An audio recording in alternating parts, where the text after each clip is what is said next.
¿Qué tal, estimados alumnos de la Universidad del Desarrollo? Les saludo muy cordialmente para revisar con ustedes hoy día anatomía del miembro superior y miembro inferior. En primer lugar, la osteología.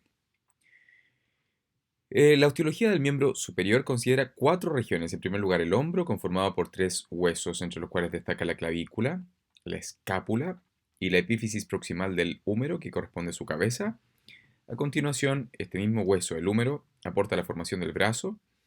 En el brazo se ven dos huesos largos, del lado lateral el radio, del lado medial la ulna, y finalmente la mano, constituida por huesos cortos que conforman el carpo en la muñeca, los metacarpianos, que son los huesos largos propios de la mano, y finalmente las falanges, que son los huesos largos propios de los dedos.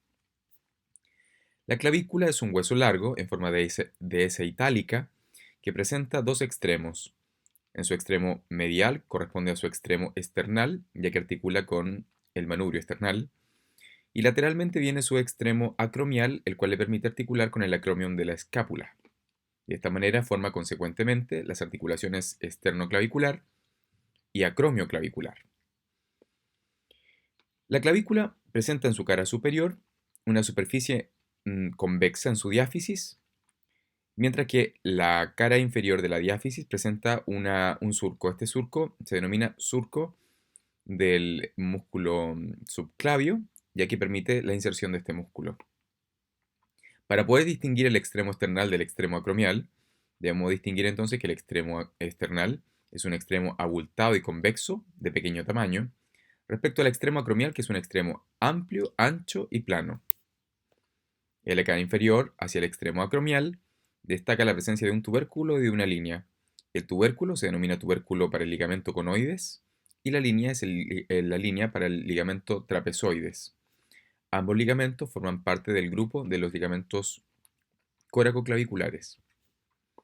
La escápula corresponde a un hueso plano, triangular, presenta un margen superior, un margen vertebral, que es el que se relaciona con la columna vertebral, y también presenta un margen axilar. ¿Ok? También se le puede llamar margen superior, margen medial y margen lateral. Presenta un ángulo superior, un ángulo inferior, y lateralmente existe una cavidad glenoidea.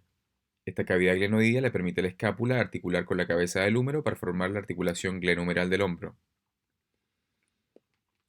La cara anterior de la escápula presenta una fosa ligeramente excavada. Esta fosa se conoce con el nombre de fosa subescapular. Esta fosa subescapular permite el origen del músculo subescapular. Por su cara posterior, la misma escápula presenta una espina. Esta saliente nace, digamos, hacia los 2/3 superiores de la cara posterior. Es una eminencia alargada que termina en su extremo, formando lo que se conoce con el nombre de acromion. Este acromion le permitirá a la escápula articular con la clavícula para la formación de la articulación acromioclavicular. La espina de la escápula divide la cara posterior en una fosa supraespinosa para el origen del músculo supraespinoso y una fosa infraespinosa para el origen del músculo infraespinoso.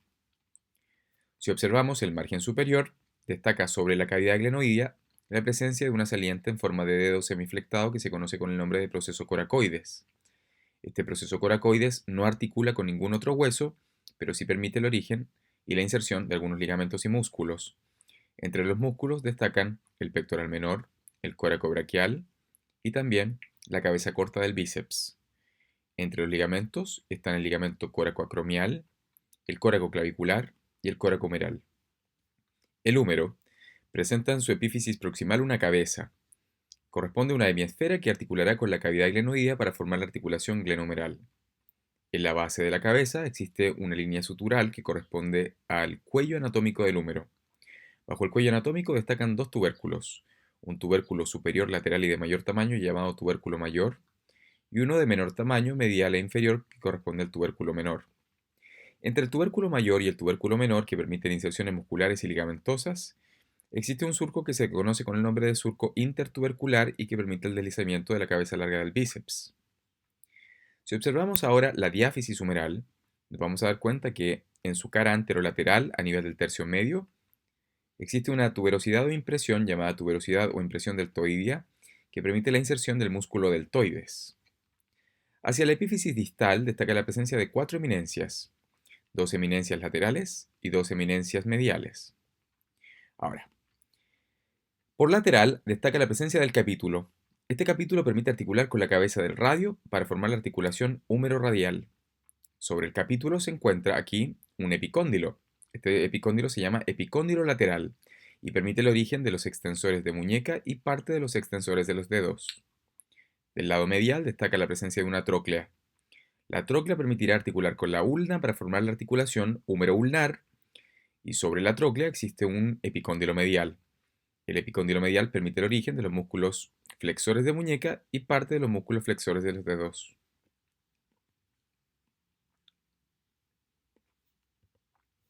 A continuación veremos los huesos largos del antebrazo. Del lado lateral destaca el radio, el cual podemos apreciar que en su epífisis proximal presenta una cabeza discoidal, plana, ligeramente cóncava en su cara superior, bajo la cual destaca la presencia de un cuello. Luego de este estrechamiento aparece el tubérculo radial. Esa tuberosidad radial permite la inserción del músculo bíceps braquial. Si continuamos a través de la diáfisis, observaremos que hacia la epífisis distal destaca la presencia de un ensanchamiento transversal.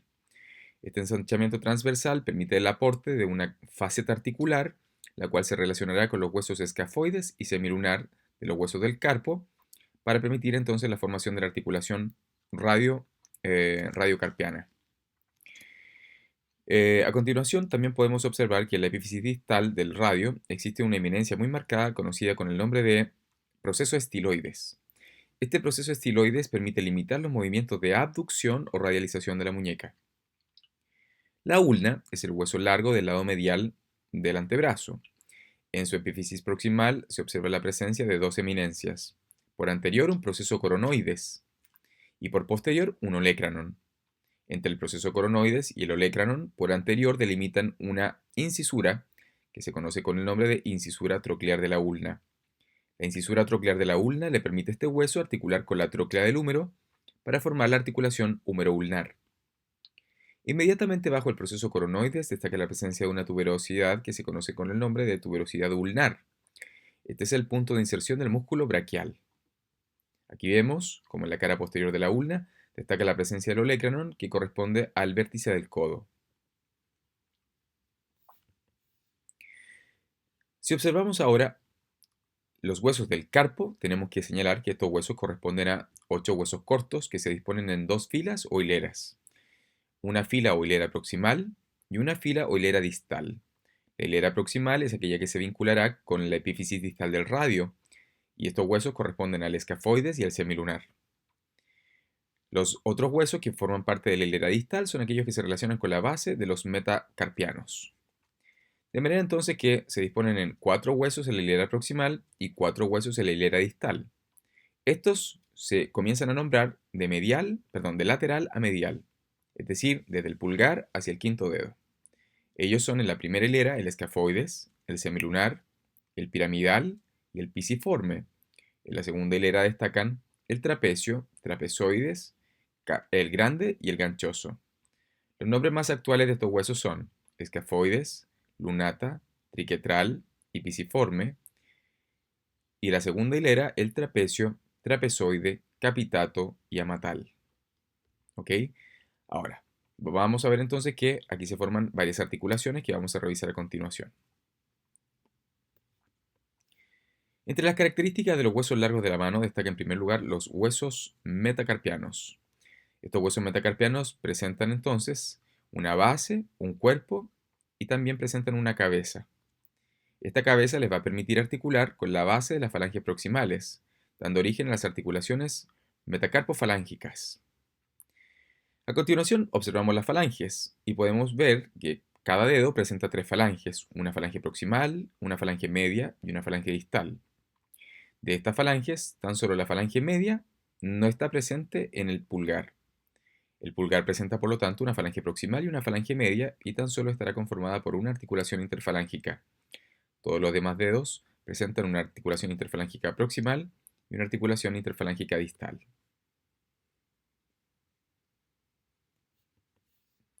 Atrología del miembro superior. La primera articulación a revisar corresponde a la articulación glenohumeral, que se forma entonces entre la cavidad glenoide de la escápula y la cabeza del húmero. podemos observar que existe una gran incongruencia en cuanto a la morfología y a la cantidad de superficie. De esta manera entonces tenemos una cabeza humeral que corresponde a una hemisfera y una cavidad glenoidea que es plana o ligeramente cóncava. Además, se requiere la superficie de 3 cavidades glenoideas para abarcar toda la superficie articular de la cabeza del húmero. De esta manera y ante tal incongruencia, entonces se hace necesario que la cavidad glenoidea cuente con un labrum.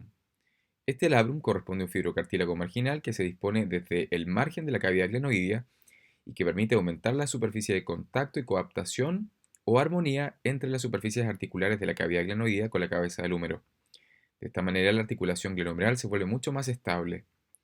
Esta articulación, al igual que todas las articulaciones sinoviales, presentan cápsula articular, membrana sinovial, líquido sinovial, que se encarga de disminuir el roce, favorecer el movimiento, evitar las adherencias, y también presentan células que tienen función macrofágica, y de esta manera entonces tienen la capacidad entonces de fagocitar algunos elementos producto del desecho o del roce y del sobreuso. Además, la articulación glenohumeral presenta ligamentos de refuerzo, entre los cuales destacan los ligamentos glenohumeral superior, glenohumeral medio y el glenohumeral inferior.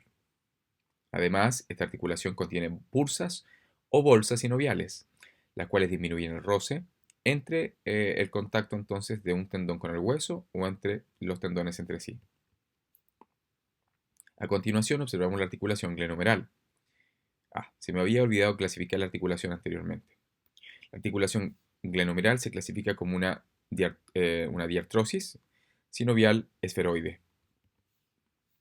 La articulación acromioclavicular es una articulación que se da entre el extremo acromial de la clavícula y el acromio de la escápula. Solo permite movimientos de deslizamiento, por lo tanto se clasifica como una articulación sinovial plana. Esta presenta cápsula articular, membrana sinovial y también líquido sinovial, y está reforzada por un ligamento acromioclavicular superior, un ligamento acromioclavicular inferior y 3 ligamentos de reforzamiento a distancia, entre los cuales destacan el ligamento conoides, el ligamento trapezoides, los cuales se clasifican como coracoclaviculares, y además existe un ligamento coracoacromial. La siguiente articulación corresponde a la articulación esternoclavicular. Es una articulación que se da entre superficies cóncavo-convexas, de ahí entonces que se clasifica como sinovial celar. Presenta cápsula articular, membrana sinovial, líquido sinovial y está reforzado por 4 ligamentos: el ligamento esternoclavicular anterior, el esternoclavicular posterior, el esternoclavicular superior y el esternoclavicular inferior. Además, es una articulación que presenta un menisco, ya que es aquella articulación que tiene por función la contención de la carga que de alguna manera se transmite desde el miembro superior hacia el esternón, es decir, hacia el tórax. A nivel del complejo articular del codo destacan 3 articulaciones. En primer lugar, la húmero-radial, que es una sinovial elipsoide; la húmero-ulnar, que es una sinovial bisagra, permite movimientos de flexión y extensión; y finalmente la articulación radio-ulnar proximal, que es una sinovial pivote, ya que es el radio el que gira, haciendo un giro o spin en torno a la incisura radial de la ulna. De esta manera entonces permite los movimientos de pronación y supinación del antebrazo. Este complejo articular presenta entonces una cápsula articular, membrana sinovial y líquido sinovial, y está reforzado por, a lo menos, los ligamentos que voy a mencionar: el ligamento colateral ulnar, el ligamento colateral radial, y este ligamento que se distribuye rodeando la cabeza del radio, que se conoce con el nombre de ligamento anular del codo. Este ligamento tiene por función contener la cabeza del radio durante los movimientos de supinación y pronación. Luego vienen las articulaciones del antebrazo. Ahí destacan de nuevo la articulación radioulnar proximal, pivote, radioulnar distal, también pivote, y la radioulnar intermedia, que corresponde a la relación entre la diáfisis del radio y la diáfisis de la ulna mediante una membrana interósea. Esta se clasifica con el nombre de una sindesmosis. En la muñeca destaca la articulación entonces radiocarpiana, que se da entre la faceta articular de la epífisis distal del radio respecto al semilunar al escafoides y al semilunar. Esta se clasifica como una sinovial elipsoide, ya que estos huesos del carpo imitan la forma de un cóndilo. También están las articulaciones intercarpianas, que son sinoviales planas, ya que permiten todos movimientos de deslizamiento. A continuación viene la articulación mediocarpiana, que es aquella que se realiza entre los huesos de la primera hilera y de la segunda hilera del carpo, que se clasifica como una sinovial elipsoidea doble, ya que es el enfrentamiento de un cóndilo aportado por la primera hilera del carpo y de otro cóndilo aportado por la segunda hilera. Y a continuación vienen las articulaciones carpo-metacarpianas. Las articulaciones carpo-metacarpianas se clasifican como sinoviales planas desde el segundo dedo al quinto dedo. Sin embargo, la articulación trapecio-metacarpiana, al ser en parte convexa y en parte cóncava, se clasifica como sinovial celar. Y es por eso que entonces que esta articulación permite los movimientos de circunducción del pulgar a diferencia del resto de los demás dedos. Entre los principales ligamentos que destacan reforzando la articulación de la muñeca está el ligamento colateral lateral, el ligamento colateral ulnar, también destacan los ligamentos radiopalmares y ulnopalmares, y del lado dorsal de la muñeca están los ligamentos radiocarpianos dorsales, o sí, radiocarpianos dorsales, y los ulnocarpianos dorsales.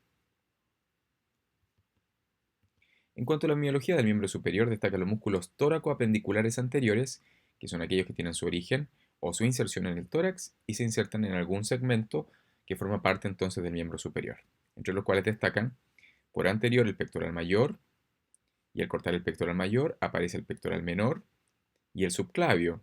Lateralmente, la presencia del serrato anterior. Estos cuatro músculos son músculos inspiradores ya que colaboran con el diafragma en su labor inspiratoria, elevando las costillas. Entre los músculos tóraco-apendiculares posteriores, destaca en primer lugar y de manera superficial el trapecio, que es un músculo multipeniforme, bajo el cual aparece entonces el elevador de la escápula, el romboides menor, el romboides mayor, y finalmente en la parte baja el dorsal ancho o latísimo del dorso. Estos músculos en general tienen acción sobre la escápula, sobre el cuello, y de manera general el latísimo del dorso, dorsal ancho, también lo hace sobre el hombro, realizando extensión, aducción y rotación medial. Los músculos escapulares, que son aquellos que se originan en la escápula y terminan en el húmero, corresponden al deltoides, que se aprecia en esta imagen aquí. Este es el deltoides, con fibras anteriores, medias y posteriores. También se encuentra por la cara anterior de la escápula el subescapular, y por la cara posterior el supraespinoso, el infraespinoso, el redondo menor y el redondo mayor. De todos estos músculos, el subescapular, el supraespinoso, el infraespinoso y el redondo menor son músculos que pertenecen al grupo de músculos del manguito rotador. Es decir, todos estos músculos son estabilizadores dinámicos de la articulación glenohumeral. De esta manera, entonces, cada vez que el hombro se mueve, estos músculos se encargan de mantener la posición de la cabeza humeral en la cavidad glenoidea. Entre los músculos braquiales destacan los músculos braquiales anteriores, entre los cuales el más superficial corresponde al bíceps, con sus dos cabezas, la cabeza larga y corta. Si cortamos el bíceps, aparece el braquial y el coracobraquial. Se me está acabando la batería. Y por la cara posterior aparece entonces el tríceps, con su cabeza larga, la cabeza lateral y medialmente la cabeza medial. Estas tres porciones convergen para insertarse en el olecran. Es un músculo extensor de codo. Muy bien. Continuemos. En el antebrazo destacan en el compartimento anterior en el primer plano, entonces, los músculos que van de lateral a medial. En primer lugar, el pronador redondo, a continuación, el flexor radial del carpo, luego viene el palmar largo y finalmente el flexor ulnar del carpo. Entonces no los olviden. El orden es de lateral hacia medial. Tengo el pronador redondo, el flexor radial del carpo, el palmar largo y finalmente el flexor ulnar del carpo. El primero es pronador y todos los demás son flexores de muñeca, por eso son flexores del carpo. En el compartimento posterior, en el primer plano, también del antebrazo, nosotros podemos observar entonces los siguientes músculos. En primer lugar, el extensor de los dedos, que se aprecia acá, que tiene por función extender los dedos. El extensor del dedo mínimo, cuya función es extender el dedo mínimo. A continuación viene el extensor ulnar del carpo, y el que se aprecia superiormente corresponde al músculo anconeo. En cuanto a la vascularización e inervación del miembro superior, destacamos. En primer lugar, la arteria subclavia, que tenemos que recordar que hay un origen distinto entre la subclavia derecha y la izquierda. La subclavia derecha proviene del tronco brachiocefálico y la subclavia izquierda directamente del arco aórtico. Esta arteria subclavia emite muchas ramas colaterales, entre las cuales se destaca un tronco tirocervical, un tronco costocervical, la arteria dorsal de la escápula, etc. Pero la que más me importa corresponde a esta arteria que se denomina arteria vertebral.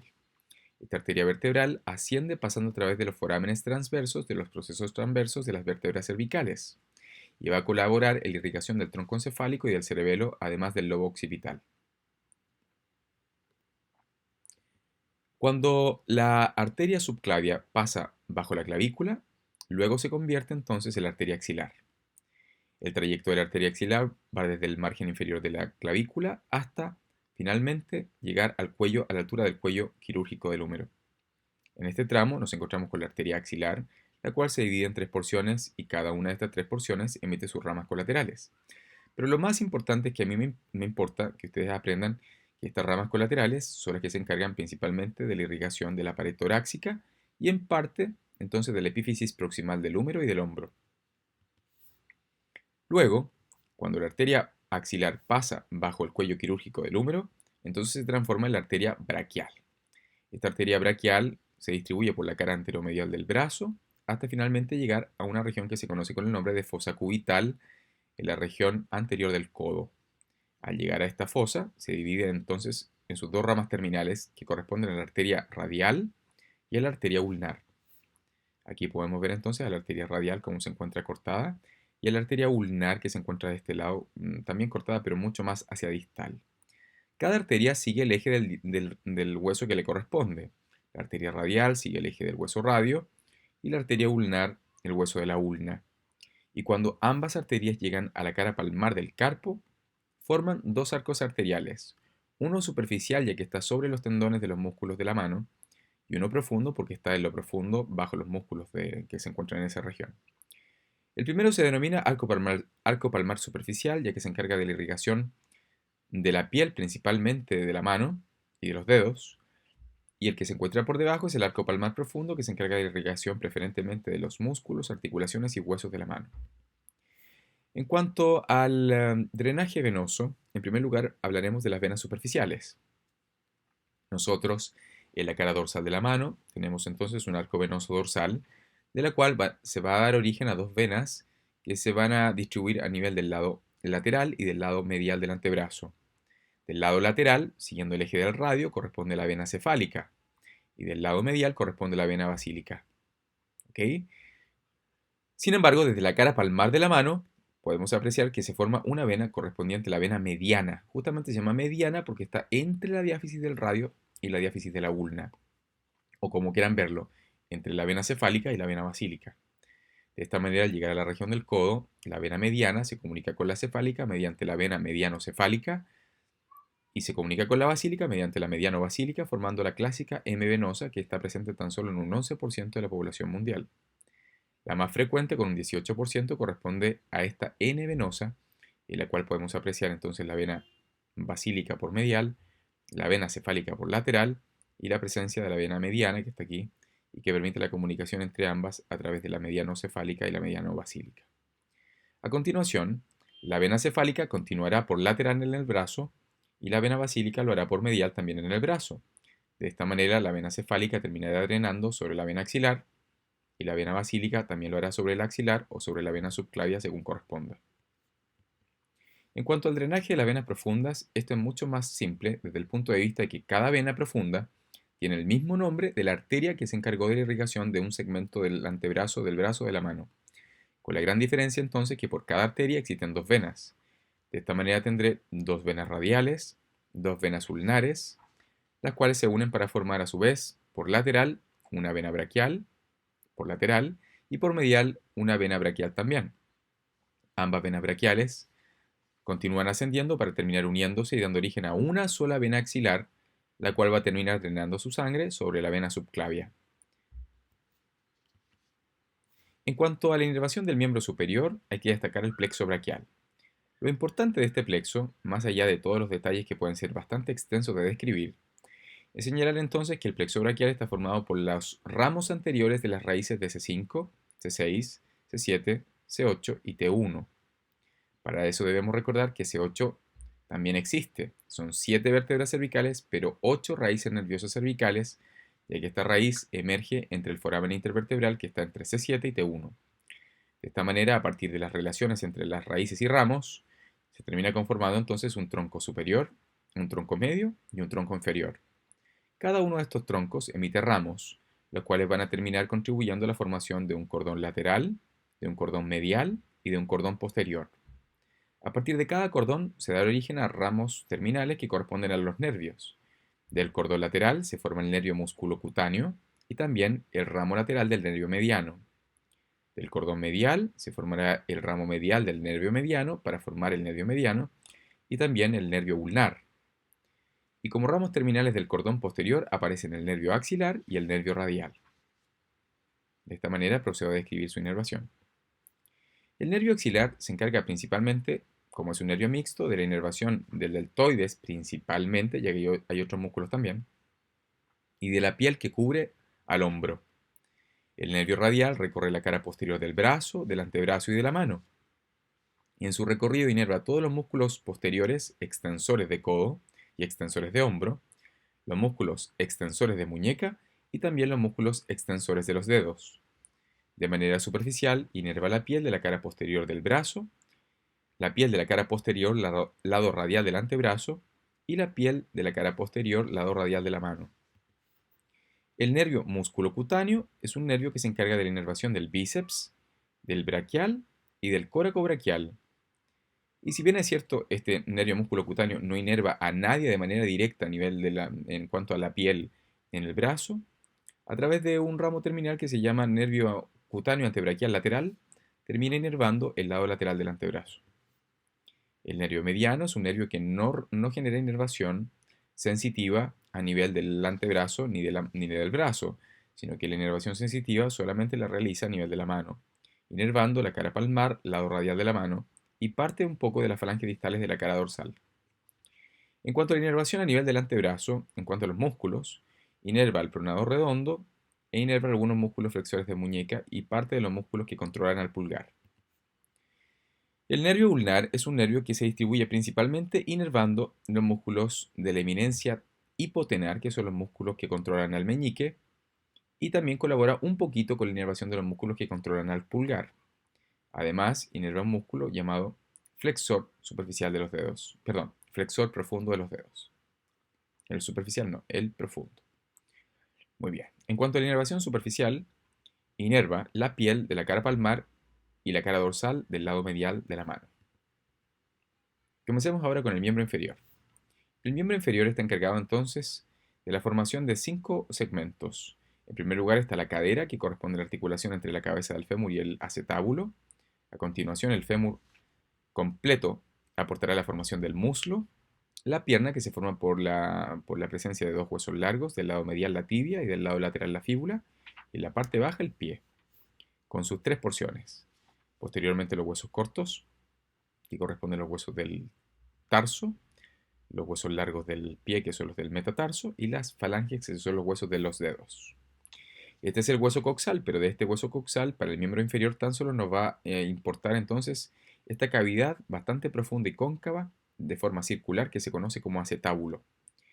Este acetábulo presenta un margen grueso que se conoce con el nombre de limbo, que deriva del latín, que significa margen o borde. Presenta en el interior la presencia de una cara semilunar. Esta cara semilunar corresponde a un engrosamiento de la cortical que permite la articulación con la cabeza del fémur. Sin embargo, en el fondo existe la fosa acetabular, la cual no toma contacto con la cabeza del fémur, y en la parte baja, la incisura acetabular. La cabeza del fémur corresponde a 3/4 de una esfera, es decir, casi una esfera completa, bajo la cual existe un estrechamiento. Este estrechamiento corresponde a la presencia del cuello del fémur. Desde la base del cuello del fémur aparece una eminencia superior, lateral y de mayor tamaño de forma cuadrilátera que se conoce con el nombre de trocánter mayor, la cual permite la inserción de los músculos glúteos y algunos otros músculos rotadores de cadera. En la región inferior y de menor tamaño, en la región medial, destaca el trocánter menor, que tan solo permite la inserción de un solo músculo que es el iliopsoas o psoas ilíaco. En la cara anterior de la diáfisis femoral Entonces vamos a observar una cara relativamente convexa y destaca una cara anterolateral y una cara anteromedial. Ninguna de ellas tiene un reparo óseo. Sin embargo, por la cara posterior destaca la presencia de una línea. Esta línea se conoce con el nombre de línea áspera.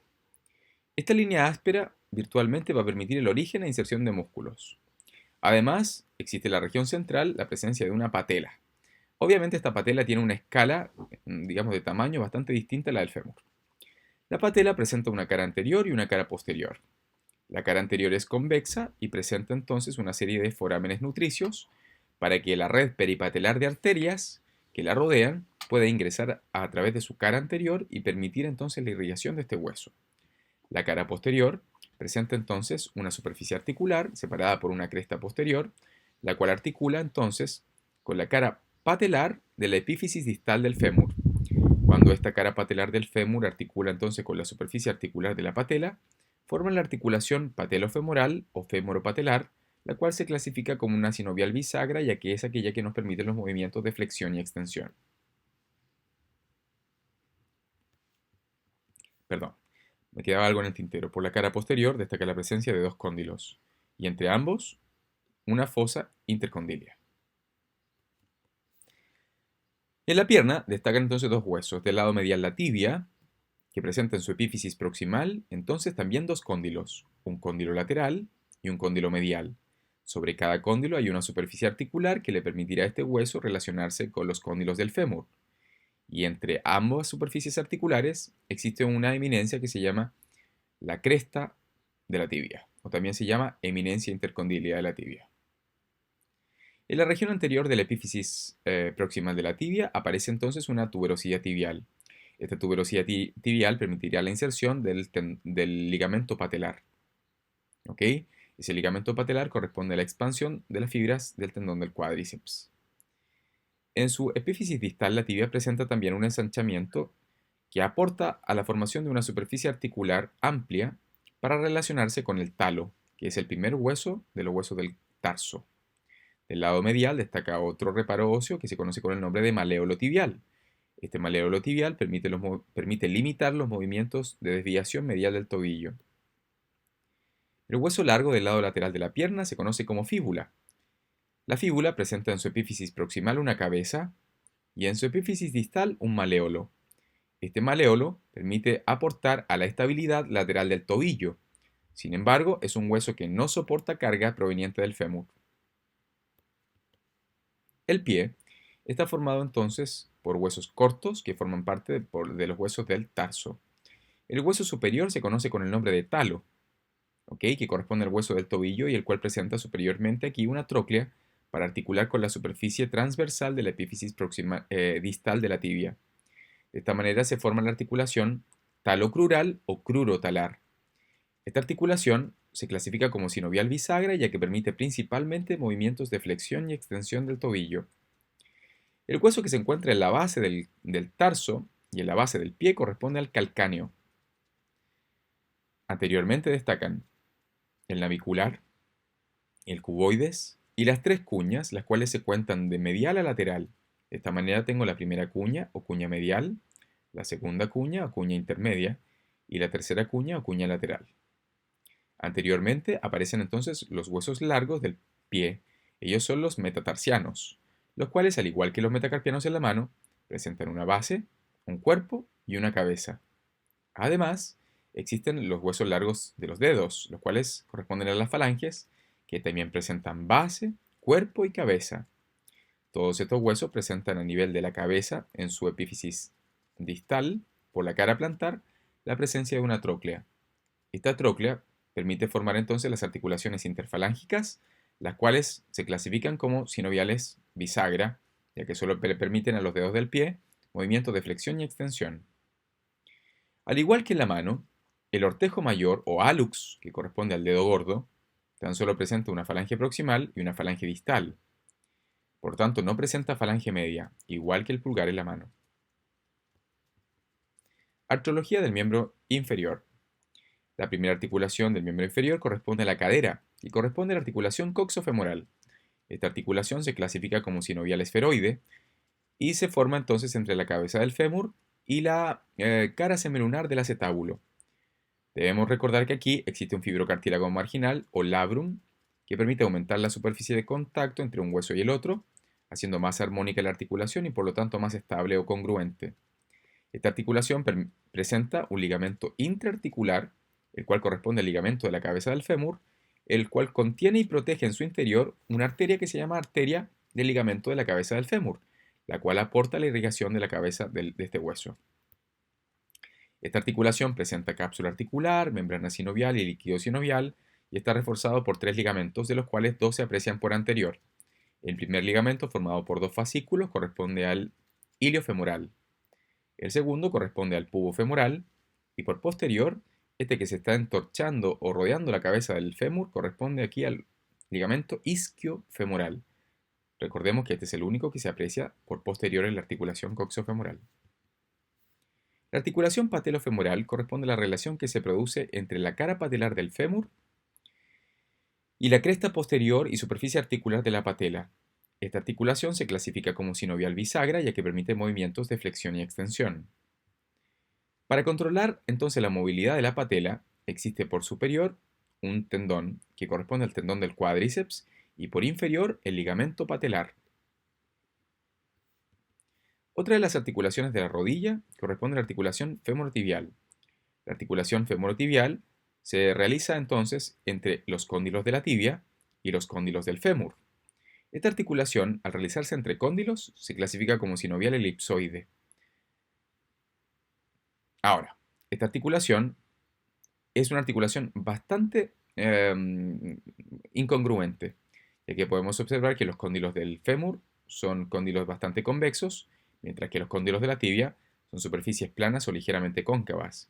De allí que se hace imprescindible la presencia de 2 fibrocartílagos marginales, que se conoce con el nombre de meniscos. A diferencia de un labrum, un menisco tiene por función no tan solo aumentar la superficie de congruencia, sino que también soporta cargas. De esta manera, el que se aprecia de aquí lateralmente de color, o sea, de forma más cerrada, corresponde al menisco lateral y el que se observa medialmente y de forma más abierta es el menisco medial. Además, podemos observar anteriormente la presencia del ligamento cruzado anterior y por posterior el ligamento cruzado posterior de la rodilla. Ambos ligamentos cruzados limitan los movimientos anteroposteriores de la rodilla, es decir, los movimientos de flexión y extensión. Pero además existe paralelamente y reforzando periféricamente la cápsula un ligamento colateral medial y un ligamento colateral lateral, o también se puede llamar colateral tibial y colateral fibular. Ambos ligamentos limitan los movimientos de estrés medial y de estrés lateral de la rodilla.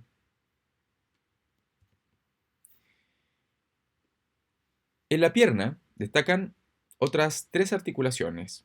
La articulación tibiofibular proximal, que es una sinovial plana porque permite deslizamiento, la tibiofibular distal, que también es sinovial plana porque también es deslizamiento, y la tibiofibular intermedia, la cual permite la comunicación entre la diáfisis de la fíbula y de la tibia a través de una membrana interósea.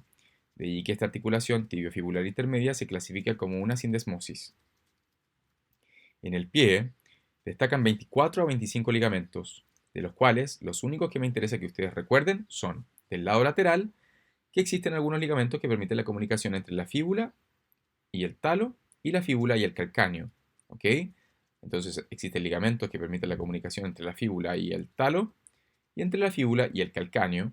Y del lado medial, que es el otro lado que aquí no se ve, existen ligamentos que permiten la comunicación entre la tibia con el navicular, la tibia con el talo y la tibia con el calcáneo. Repito, tibia con el talo, tibia con navicular y tibia con calcáneo.